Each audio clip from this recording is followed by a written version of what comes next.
के दूसरे वीडियो भाग संख्या 2 में, भाग संख्या 2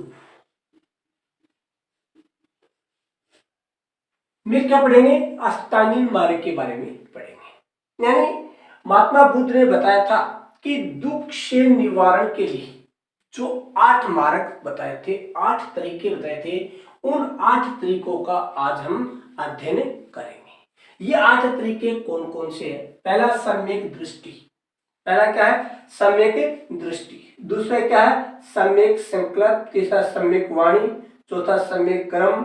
पांचवा सम्यक आजीव। छठा सम्यक व्यायाम। सातवां सम्यक स्मृति। आठवां सम्यक समाधि। इन दो का बाद में अध्ययन करेंगे, पहले इन 6 का। सबसे पहले क्या है कि सम्यक दृष्टि क्या है? सम्यक दृष्टि क्या है? यानी सत्य और असत्य को पहचानने की शक्ति, सत्य व असत्य को पहचानने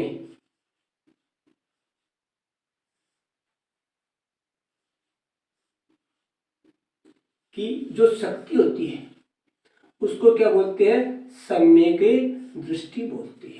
यानी सत्य व असत्य को पहचानने की शक्ति को क्या बोलते हैं? सम्यक दृष्टि बोलते हैं। उसके बाद में सम्यक संकल्प क्या है? इच्छा एवं हिंसा रहित संकल्प, इच्छा एवं हिंसा रहित, यानी ऐसा संकल्प जिसमें इच्छा भी न हो और हिंसा भी न हो। इच्छा एवं हिंसा रहित संकल्प, ये क्या है? सम्यक संकल्प है। यानी व्यक्ति की ऐसा संकल्प, ऐसा दृढ़ संकल्प होना चाहिए जिसमें किसी प्रकार की कोई इच्छा न हो और न कोई हिंसात्मक बातें हो। उसके बाद में सम्यक वाणी क्या होती है? सम्यक वाणी यानी सत्य एवं मृदु वाणी, सत्य एवं मृदु वाणी। मृदु यानी मीठी, सत्य यानी सही। यानी वाणी क्या होनी चाहिए? एकदम सही बोलना चाहिए व्यक्ति को, और ऐसा बोलना चाहिए कि अगले व्यक्ति को ऐसा लगे कि वो उसके लिए क्या हो, उसमें मिठास अनुभव हो, उससे क्या सुनकर उसमें शालीनता दर्शाई जाती हो। ऐसी वाणी बोलनी चाहिए जिस वाणी से दूसरे को दुख न हो।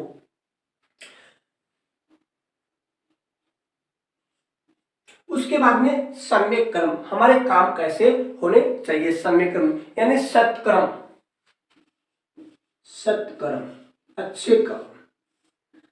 दया यानी हमें क्या करना चाहिए? अच्छे काम करने चाहिए, दयावान काम करना चाहिए, दान देना चाहिए, सदाचारी होना चाहिए। सदा हमारे जीवन में क्या होना चाहिए? सदाचार, यानी एकदम सदाचारी होना चाहिए व्यक्ति को। साथ में अहिंसा आदि, अहिंसा होनी चाहिए, यानी हिंसा संबंधी विचार व्यक्ति के मन में नहीं होने चाहिए। ऐसे क्रम होने चाहिए: सत्कर्म, दया, दान, सदाचार, अहिंसा आदि। इसको बोलते हैं सम्यक करण। उसके बाद में सम्यक आजीव, यानी जीवन यापन का सदाचार पूर्ण एवं उचित मार्ग। जीवन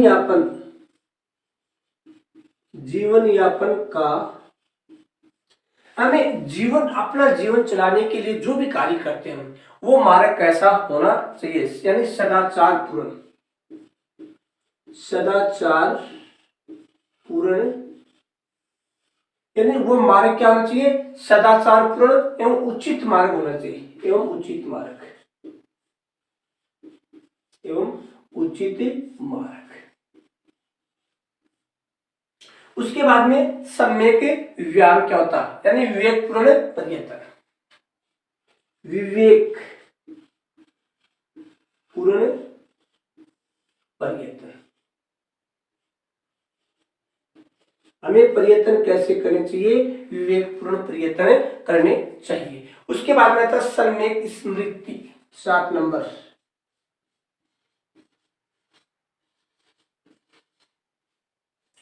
सम्यक स्मृति, 8 नंबर है सम्यक समाधि।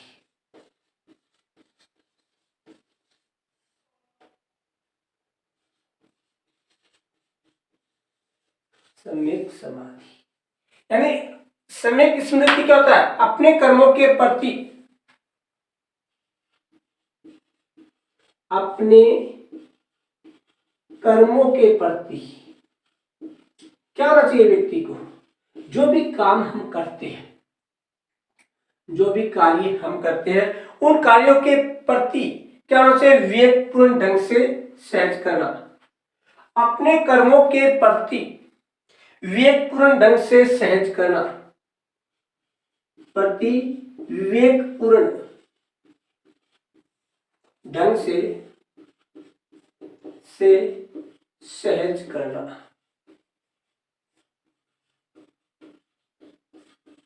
ये क्या होता है?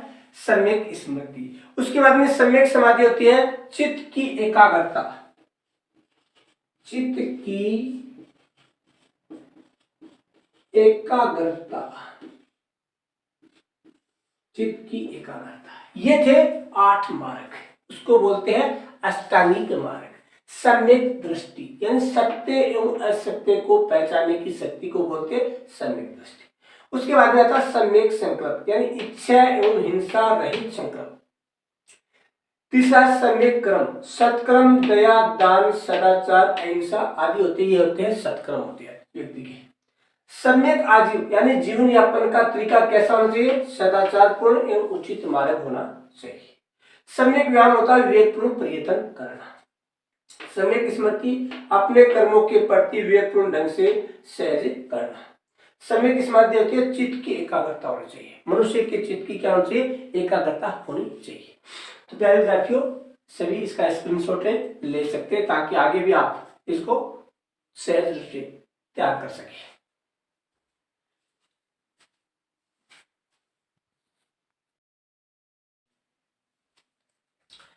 अष्टांगिक मार्ग के बाद में पढ़ेंगे हम प्रतीते समुत्पाद। प्रतीते समुत्पाद क्या होता है? यानी जिस प्रकार दुख का कारण जन्म है, यानी जिस प्रकार दुख का कारण जन्म है, उसी प्रकार जन्म का कारण क्या है? अज्ञानता। दुख का कारण किसे माना गया है? जन्म को माना गया है। और जन्म का कारण किसे माना गया है? अज्ञानता को माना गया।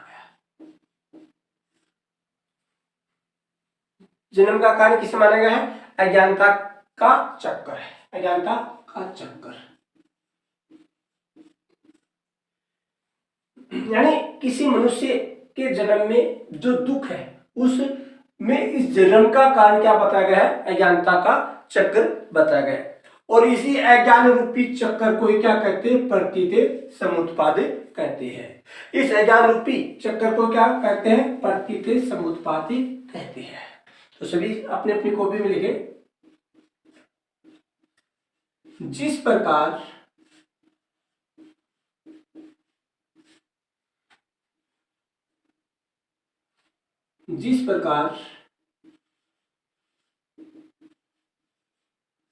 दुख का कारण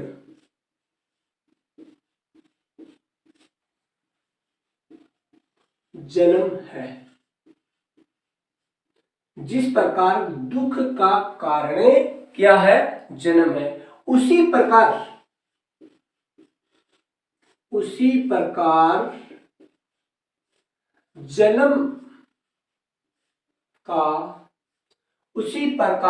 जन्म का कारण अज्ञानता का चक्कर है। जन्म का कारण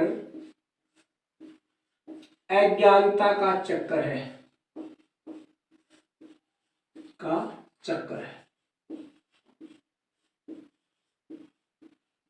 यानी दुख का कारण तो किसको माना गया है? जन्म को माना गया है। और जन्म का कारण किसको माना गया है? अज्ञानता को चक्कर। इसी अज्ञान रूपी चक्कर को ही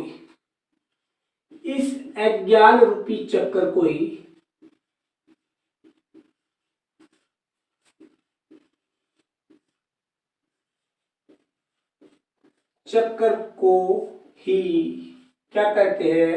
प्रतीते समुत्पाद कहते हैं। चक्कर को ही प्रतीते समुत्पाद कहते हैं।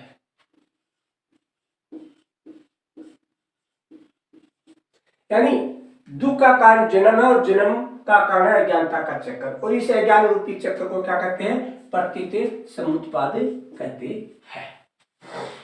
यानी प्रतीत समुत्पाद का शाब्दिक अर्थ क्या है? ये जो प्रतीत समुत्पाद है इसका शाब्दिक अर्थ है किसी वस्तु के होने की अन्य वस्तु की उत्पत्ति होती है। यानी किसी वस्तु के होने पर क्या होती है? अन्य वस्तु की उत्पत्ति होती है। जैसे दुख के होने का कारण क्या है? जन्म, और जन्म का होने का कारण क्या है? अज्ञानता का चक्कर है। तो लिखो प्रतीत समुत्पाद का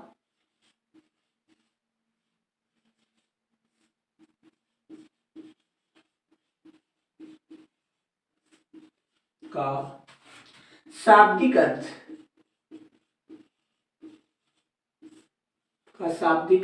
है। क्या शाब्दिक अर्थ है? यानी किसी वस्तु के होने पर ही, किसी वस्तु के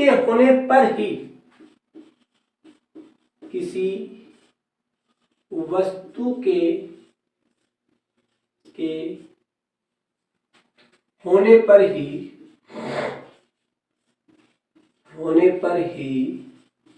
यानी कोई वस्तु जब होती है, होने पर ही क्या होती है? अन्य वस्तु की क्या होती है? उत्पत्ति होती है। होने पर ही अन्य वस्तु की उत्पत्ति होती है।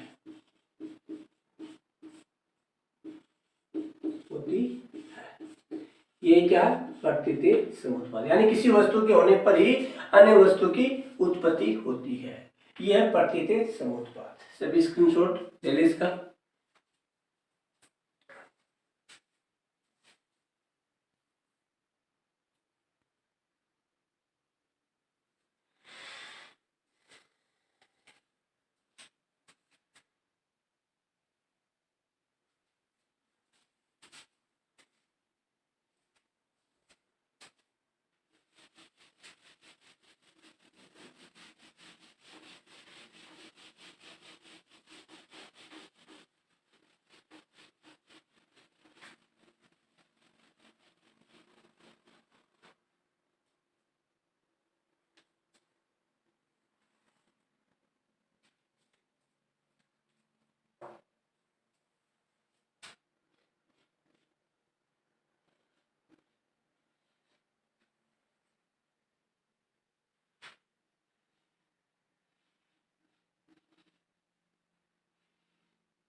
प्रतीत समुत्पाद के बाद पढ़ेंगे हम पंचशील सिद्धांत, यानी बौद्ध धर्म के जो 5 प्रमुख सिद्धांत है उन सिद्धांतों के बारे में पढ़ेंगे।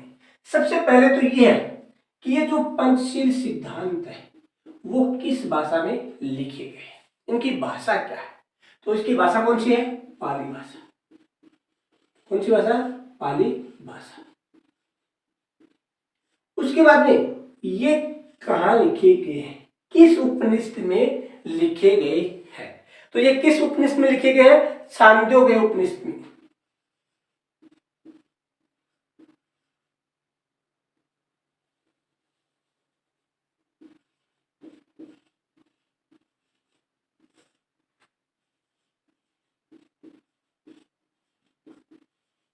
किसमें लिखे गए हैं? छांदोग्य उपनिषद में लिखे गए। उपनिषद में इन्हें लिखा गया है।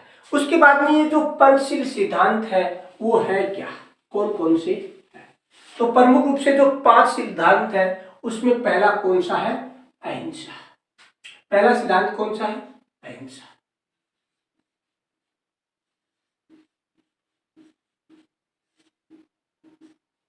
अहिंसा क्या है? यानी पहला जो सिद्धांत है अहिंसा, वो क्या है कि मैं अकारण बिना किसी कारण, किसी भी कारण, ऐसा कोई भी कारण नहीं हो सकता कि मैं अकारण प्राणी हिंसा से दूर रहने की शिक्षा ग्रहण करता हूं। यानी मैं अकारण प्राणी हिंसा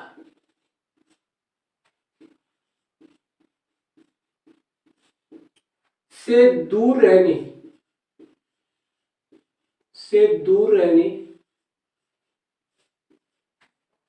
की शिक्षा ग्रहण करता हूं। वो है क्या? अहिंसा की शिक्षा ग्रहण करता हूं। अहिंसा क्या है कि मैं अकारण बिना किसी कारण से प्राणी हिंसा से दूर रहने की शिक्षा ग्रहण करता हूं। यानी कोई ऐसा कारण न हो जिससे मैं क्या प्राणी हिंसा से दूर न रह सकूं। यानी अकारण ही प्राणी हिंसा से दूर रहने की शिक्षा ग्रहण करता हूं। दूसरा, चोरी न करना। दूसरा सिद्धांत है चोरी न करना। चोरी न करना। चोरी न करने को क्या बोलते हैं? अचोरी।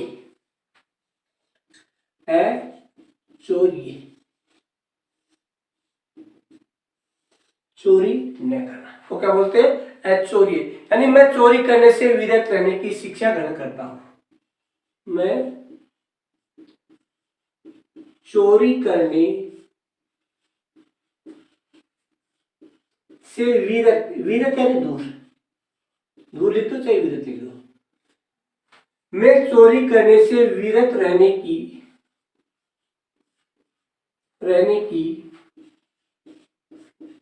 शिक्षा ग्रहण करता हूं। शिक्षा ग्रहण करता हूं।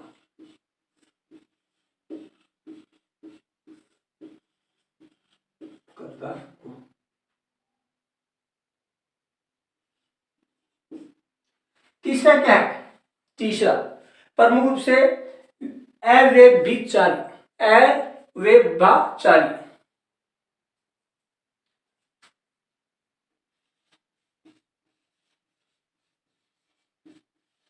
अव्यभिचार यानी पहला अहिंसा, दूसरा चौर्य, तीसरा है अव्यभिचार।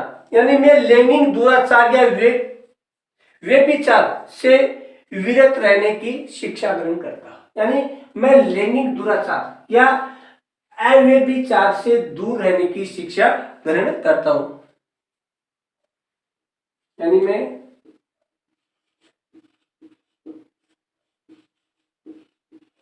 लैंगिक दुराचार यानी लैंगिक रूप से किसी के साथ गलत आचरण करना या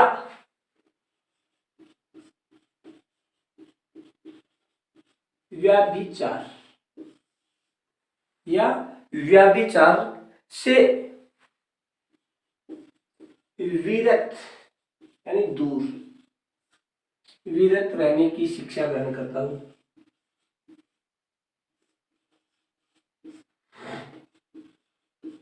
की शिक्षा ग्रहण करता हूं। यानी मैं किसी भी प्रकार के गलत आचरण से दूर रहने की शिक्षा ग्रहण करता हूं। उसके बाद में चौथा क्या है? सत्य। चौथा क्या है? सत्य।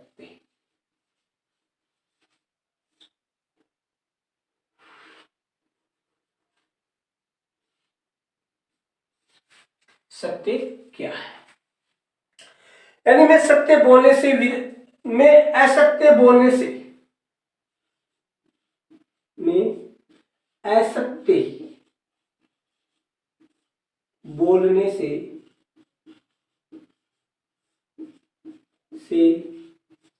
विरत रहने की शिक्षा ग्रहण करता हूं, की शिक्षा ग्रहण करता हूं। यानी कभी भी मैं असत्य नहीं बोलूंगा, ऐसी शिक्षा ग्रहण करता हूं। उसके बाद में पांचवा, नशे से दूरी। नशे से दूरी यानी कभी नशा न करने की शिक्षा ग्रहण करता हूं। यानी मैं सूरा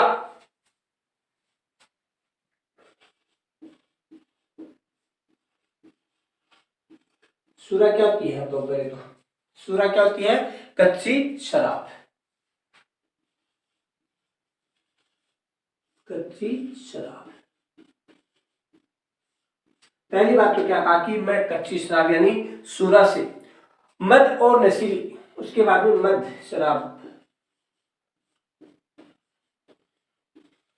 नशीली यानी मैं कच्ची शराब, मद व नशीली चीजों के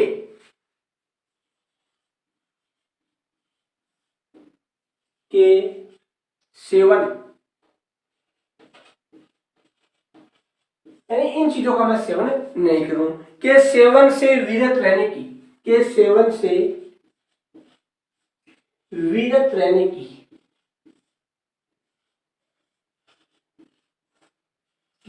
शिक्षा ग्रहण करता हूं। ये 5 सिद्धांत बताए गए हैं।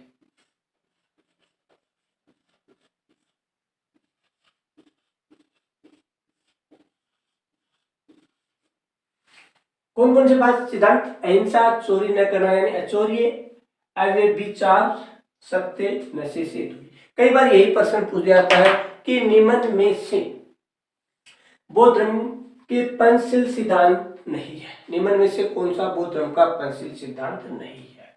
इन 4-5 में से आपको 3 दिए होंगे, एक नहीं दिया होगा, एक दूसरा होगा, तो वो अलग करना है। तो सबसे पहले अहिंसा। अहिंसा क्या होता है? मैं अकारण प्राणी हिंसा से दूर रहने की शिक्षा ग्रहण करता हूँ, मैं बिना किसी कारण से प्राणी हिंसा नहीं करूंगा। दूसरा, चोरी न करना, चोरी यानी मैं चोरी करने से दूर रहने की शिक्षा ग्रहण करता हूँ।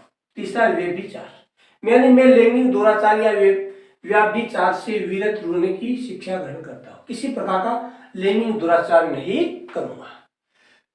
चौथा, सत्य यानी मैं असत्य बोलने से दूर रहने की शिक्षा ग्रहण करता हूं, कभी असत्य नहीं बोलूंगा। पांचवा, नशे से दूरी यानी कभी कच्ची शराब, मद या नशीली चीजों का सेवन नहीं करूंगा, इनसे दूर रहने की शिक्षा ग्रहण करता हूं। ये था हमारा भाग 2। तो सभी साथी एक बार इसका स्क्रीनशॉट ले लें, उसके बाद में तीसरे भाग में आगे बढ़ेंगे। आज हमारा वीडियो यहीं समाप्त होता है। जय हिंद साथियों, जय भारत।